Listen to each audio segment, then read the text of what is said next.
ሰላም ቤተሰቦች እንዴት ናችሁ? ብዙ ጊዜ ቦርጭን ለማጥፋት ሲታሰብ እንግዲህ ወደ አይምሯችን የሚመጣው ላብ፣ ሩጫ፣ ከባድ የጂም እንቅስቃሴ ነው። ግን እስቲ እውነታውን እንነጋገር።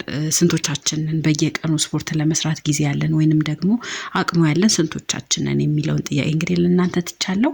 አንድ ሚስጥር ልንገራችሁ። የሰውነታችን ክብደት ለመቀነስ ወይንም ደግሞ ቦርጭን ለማጥፋት 80% አመጋገብ ነው፣ 20% ብቻ ነው። ይህ ማለት እንግዲህ አመጋገባችሁን ካስተካከላችሁ ስፖርት ሳትሰሩ ውጤታችሁ 80% ማግኘት ትችላላችሁ ማለት ነው። ዛሬ በዚህ ቪዲዮ የምናየው እንግዲህ አንድም ቀን ጂም ሳትረግጡ በቤታችሁ ውስጥ አመጋገባችሁን በማስተካከልና በጥቃቅን ዘዴዎች ብቻ እንዴት ቦርጫችሁን በአንድ ወር ውስጥ ጥፍት እንደምታደርጉት እነግራችኋለሁ። አብራችሁን ቆዩ። ያለ ስፖርት ቦርጭን ለማጥፋት ብቸኛው መንገድ ካሎሪ ዴፊሲት ውስጥ መግባት ነው። ይህ ሳይንሳዊ ቃል ቢሆንም ነገሩ ቀላል ነው። ሰውነታችን ለመንቀሳቀስ፣ ለመተንፈስ፣ ልባችን ለመምታት በቀን የተወሰነ ኃይል ካሎሪ ያስፈልገዋል። ለምሳሌ ያህል ሰውነታችን በቀን 2000 ካሎሪ ያስፈልገዋል እንበል። ለምሳሌ ነው የምላችሁ። እናንተ 2500 ካሎሪ ምግብ ብትመገቡ 500 ትርፍ ነው። ስለዚህ ቦርጭ ሆኖ ነው የሚቀመጠው ማለት ነው። እናንተ ግን 1500 ካሎሪ ከበላችሁ ግን ሰውነታችሁ 500 ካሎሪ ስለሚጎላው ግዴታ ቦርጭን በማቅለጥ ይጠቀመዋል ማለት ነው። ስፖርት ስለማንሰራ የምንመገበውን ምግብ መመጠን ወይንም መቀነስ ግዴታ። ግን እንዴት የሚለው ለሁላችሁም ጥያቄ ነው የሚሆነው። የራበን ዘዴው ምን መሰላችሁ?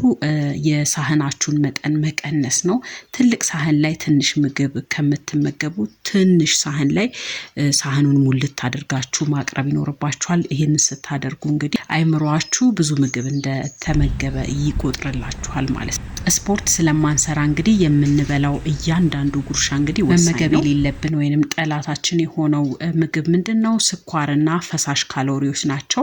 ስፖርት የሚሰራ ሰው ለስላሳ ቢጠጣ ሊያቃጥል ይችላል። እናንተ ግን ተቀምጣችሁ ስለሆነ የምትጠጡት ለስላሳ እንደገና ሻይ ውስጥ የሚጨመረው ነጭ ስኳር፣ የታሸገ ጭማቂ ቀጥታ ወደ ቦርጭነት ነው የሚቀየረው ማለት ነው። እነዚህን እርግፍ አድርጋችሁ ትታችሁ በምትኩ ውሃ፣ ጥቁር ቡና እንዲሁም ደግሞ ሻዮችን መጠቀም ትችላላችሁ ማለት ነው። ሌላው ማቆም የሚኖርባችሁ ነጭ ዱቄቶችን ነው ማለት ነው። እነዚህ በነጭ ዱቄት የሚሰሩ እነ ፓስታ፣ መኮሮኒ፣ ነጭ ዳቦ በሰውነታችን ውስጥ ወዲያው ወደ ስኳር ይቀየራሉ፣ ኢንሱሊንን ያስነሳሉ ማለት ነው። ኢንሱሊን ካለ ደግሞ ሰውነታችን ስብን አያቃጥልም።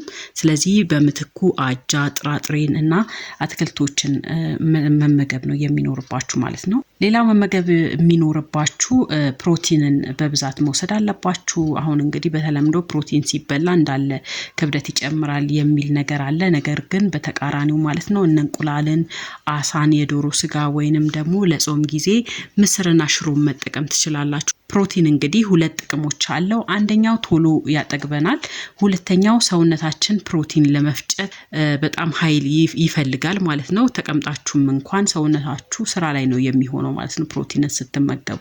ሌላው ማድረግ የሚኖርብን ኢንተርሚተንት ፋስቲንግ ነው። እንግዲህ የምንመገበውን የምግብ አይነት አይተናል። ስለዚህ አሁን ደግሞ የምንመገብበትን ሰዓት ነው የምናየው ማለት ነው። ይህ ዘዴ እንግዲህ ያለ ስፖርት ለውጥ ለማምጣት ቁልፍ ነው። ስፖርት ስለማንሰራ ሰውነታችን መቼ ነው ስብ የሚያቃጥለው ብላችሁ ብትጠይቁኝ ማለት ነው በጾምንበት ወቅት ነው ማለት ነው። ስለዚህ የምግባችሁን ዘዴ 16-8 በሚባል ማስኬድ ትችላላችሁ።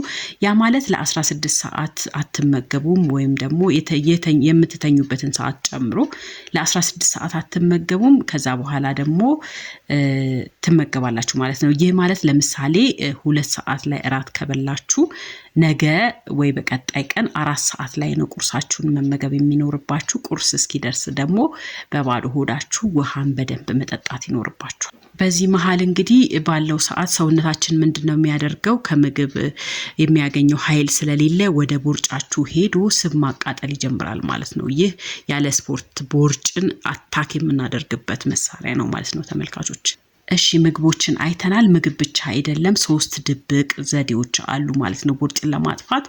አንደኛው እንቅልፍ ነው። እንቅልፍ ሲያጥረን የምግብ ፍላጎታችን ይጨምራል። ሰውነታችን ኃይል ስለሚያንሰው ጣፋጭ ነገር እንድንመገብ ያስገድደናል ማለት ነው። ያለ ስፖርት ስብን ማቃጠል የሚካሄደው ደግሞ ስንተኛ ነው። ስለዚህ በቀን ከ7 እስከ 8 ሰዓት መተኛት ግዴታ። ሁለተኛው ውሃ መጠጣት ነው። አንዳንድ ጊዜ ሲጠማን እንደራበን ይሰማናል። ከምግብ በፊት ግማሽ ሊትር ውሃ መጠጥ የምግብ ፍላጎትን ይቀንሳል። ጥናቶች እንደሚያሳዩት ከምግብ በፊት ውሃን የሚጠጡ ሰዎች ካልጠጡት ይልቅ በፍጥነት ክብደት ይቀንሳል። ሶስተኛው አቀማመጥ ወይንም ፖስቸር፣ ቀጥ ብሎ መሄድ እና ሆድን ጠበቅ አድርጎ መቀመጥ ልምድ ያስፈልጋል። ይህ የሆድ ጡንቻን ከማጠናከሩም በላይ ወዲያውኑ ቀጭን እንድንመስል ይረዳናል ማለት ነው። እንግዲህ ተመልካቾቼ ስፖርት መስራት ስለማንችል ተስፋ መቁረጥ የለብንም።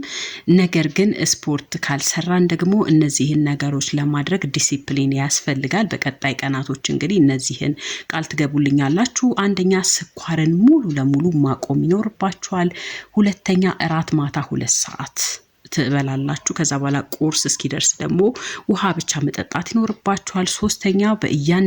ሶስተኛው በእያንዳንዱ ምግቤ ላይ አትክልትን ወይንም ፕሮቲንን እንደ ሽሮ፣ እንቁላል ያሉትን እጨምራለሁ ብላ። አራተኛው ደግሞ ከምግብ በፊት 2 ብርጭቆ ውሃ እጠጣለሁ ብላችሁ ቃል ብትገቡልኝ ደስ ይለኛል። እነዚህን ካደረጋችሁ ያለምንም ስፖርት በተወሰነ ጊዜያት ውስጥ እንግዲህ ከ2 እስከ 4 ኪሎ ቦርጭ አካባቢ መቀነስ ትችላላችሁ። ከዛ በኋላ መታችሁ ኮሜንት ላይ ያለውን ውጤት አሳውቁኝ። እንግዲህ ቪዲዮን ከወደዳችሁት ላይክ እንዲሁም ደግሞ ለወዳጅ ዘመዳችሁ ሼር በማድረግ ተባበሩኝ።